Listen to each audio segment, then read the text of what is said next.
Is it a little sad that my sonic screwdriver is a spork?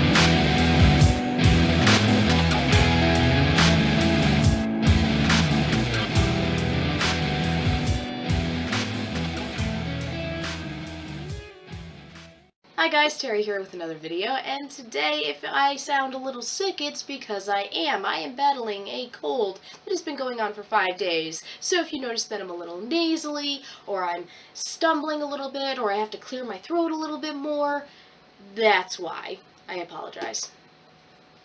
So, for a book titled Doctor Who City of the Dead, it certainly has a lot of levity in it.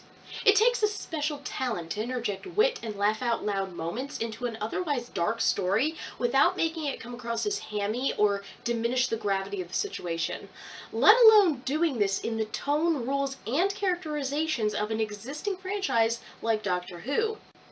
Especially with a Doctor who primarily exists through tie-in novels, and their continuity cannot be mixed with a TV counterpart. The Doctor featured in this book is the only Doctor to not have a television series. This Doctor has a direct TV film, and from there a series of radio dramas and novels, both of which are stemming off the film but exist in their own separate continuities. I'm talking about my favorite Doctor, or at least one of them, the 8th Doctor, played by Paul McGann. This Doctor has been referred to as the romantic Doctor, given he was the first Doctor to not only kiss his companion, but also to imply a romantic attraction to her. I personally found it adorable, and truthfully, this, in part, drew me to this Doctor. Like many people around my age living in the States, I got introduced to Doctor Who via Sci-Fi Channel, back when it was called Sci-Fi and not Sci-Fi, channel back in 2006, when the rebooted series premiered. At the time, I didn't know that there was this whole history behind the show that I had fallen in love with, but as a true nerd, I eventually scoured the internet and found out. That was a bad impression of me typing. Now, while I respect Classic Who for its creativity, its ambition, and the people behind it who put a lot of hard work and creativity into what would have typically turned into a schlocky, low-budget genre show and made it something special, I'm really not a huge fan of Classic Who. Granted, my viewership of it has been disjointed, a little here with the first Doctor, a little there with the second, and oh, that looks like a neat episode with 7, and so forth. But even still, I'm not tickled pink at the prospect of binge-watching 20 years worth of an old science fiction British television show. The original airtime for said show was from 1963 to the year I was born, 1989. Now, there is something stilted about the acting and the writing sometimes, and while sometimes it can come across as profound and engaging, it can also be really strange and goofy. So after 1989, when the show was cancelled, it got a chance at a reboot in the form of a direct-to-TV movie in 1996. If you watch the DVD, they explain why this movie is a mess. Too many hands in the kitchen. There was one guy who wanted to write his own Doctor Who adventure, had a script and eventually got it greenlit, but unfortunately had to deal with corporate meddling from the American Filming Company and the BBC, who owned Doctor Who, constantly demanding changes. Now, the film didn't do so well, and thus the relaunch of the Doctor Who TV series didn't happen until 2005 in the UK, and then 2006 for the USA, where many of us were first introduced. At some point, I'll have to do a review of the first episode to the reboot, and why I kind of find it brilliant. But given a TV series didn't happen, this Doctor was kind of left in limbo, sort of. He never got a TV series, but he did get his tie-in novels and radio dramas voiced by the original actor, Paul McGann. Most of these probably would be unknown to casual fans of Doctor Who probably only watched from the 2006 reboot launch point to the currently running episodes. But I was intrigued. And so here we are, me talking about a Doctor Who tie-in novel for a Doctor a lot of people will either not know or only have a vague notion of in my country. That's okay. More to myself.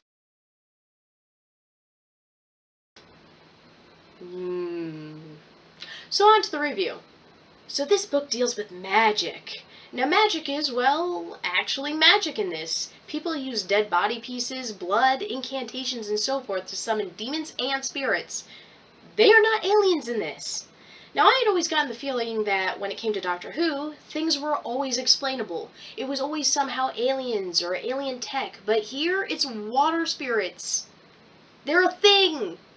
Demons are a thing. Magic is a thing. Yeah, they kind of say that magic is based in energy and sacrifice, and humans rarely have a natural ability to do it, but it's still a thing. Probably why I like this so much, given my affinity with magic and fantasy.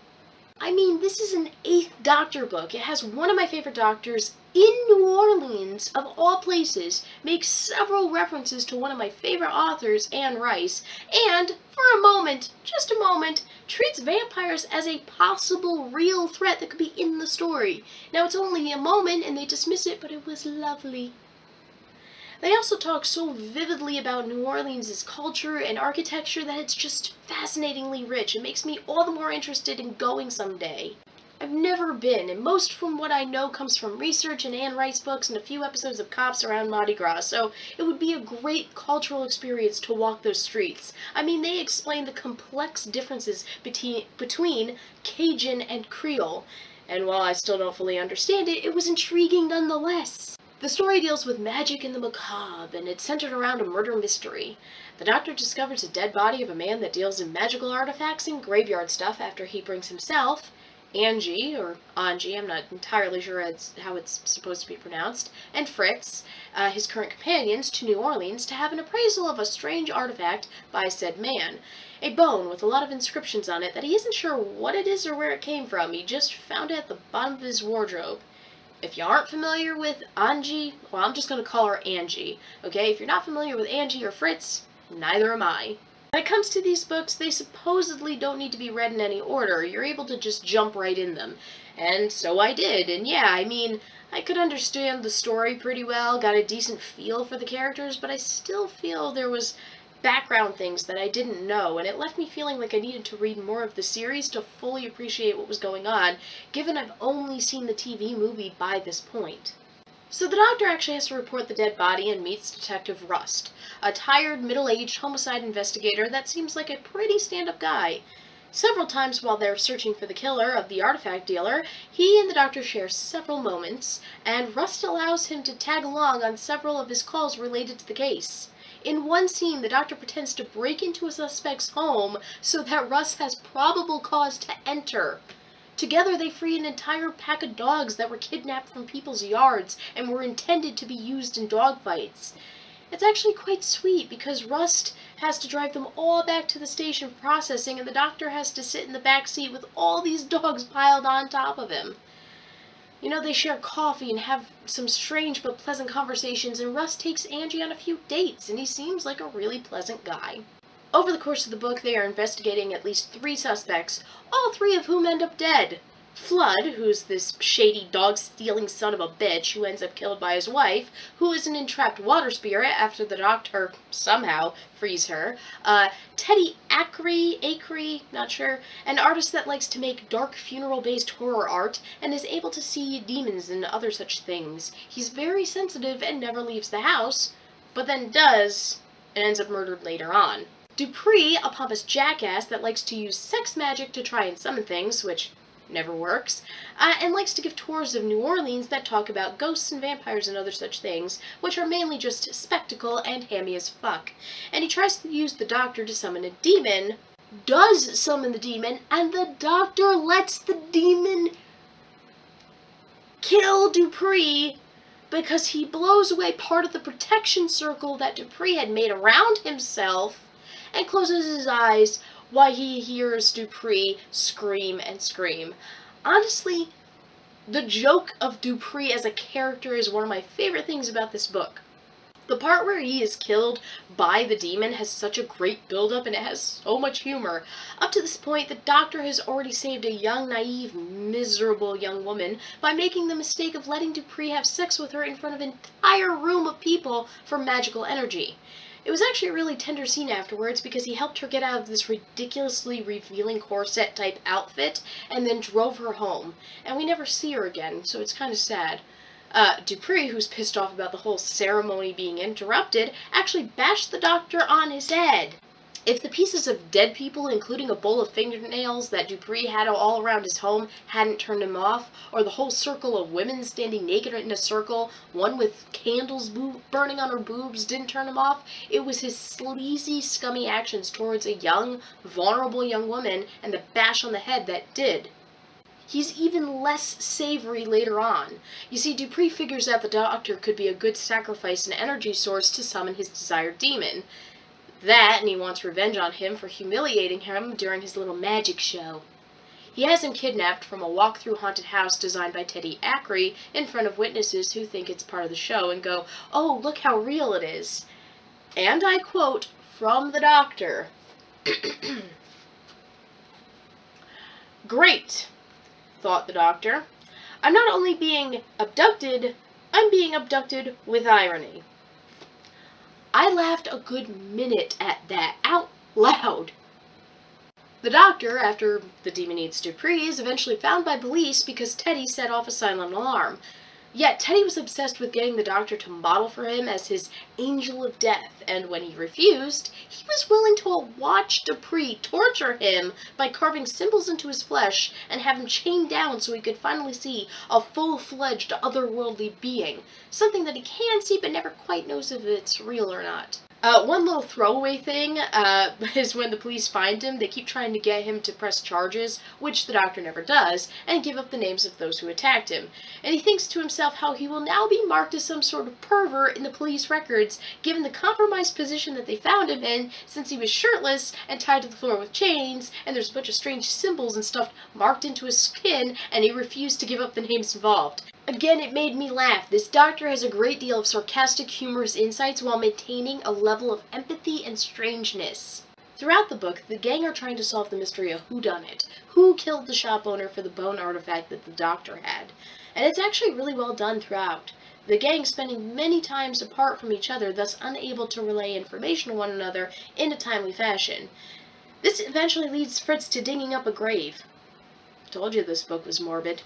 And through a lot of wibbly-wobbly, timey-wimey stuff, it eventually is discovered that their friendly neighborhood homicide detective actually was a magician and a murderer whom, when he was a boy, ran away from a ceremony that would have sacrificed him to a water spirit.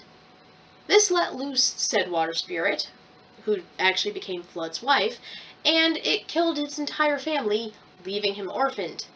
Now, Rust felt so guilty over this that he dedicated his life to dark magic. He felt so guilty that his cowardice led to the death of his entire family, despite being pointed out to him that his family should have never tried to sacrifice him in the first place.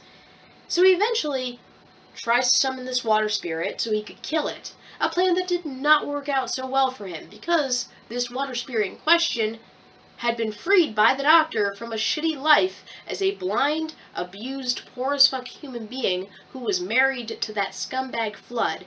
And so that spirit had loyalty to the doctor, wouldn't kill him, and also was way more powerful than Rust, which was enabling her to kill him.